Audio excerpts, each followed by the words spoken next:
Well,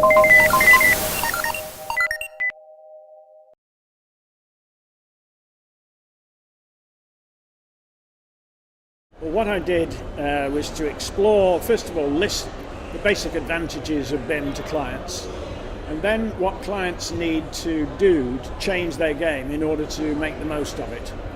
We have some case studies of 4 very different types of clients, at least one of whom is in your program for the conference. And then we go through the project phase by phase, step by step, following the RIB plan of work. What does the client do? What should they expect to get?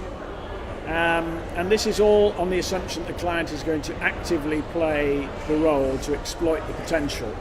But there are plenty of clients who are passive, and I devise those terms really.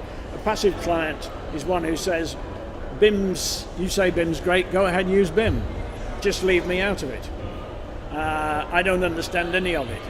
And there's plenty of buildings that have come out quite satisfactorily on that basis, where the client is simply saying, use BIM if you want to.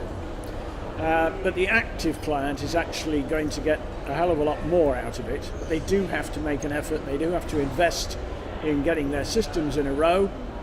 If you're a regular client who's going to own and run your buildings, that's the top type of clients who would make the effort first. You know, a university, a health authority, education body of any kind, where you're going to own and keep the building, and you know therefore what you want it to do long term, what your outcomes need to be.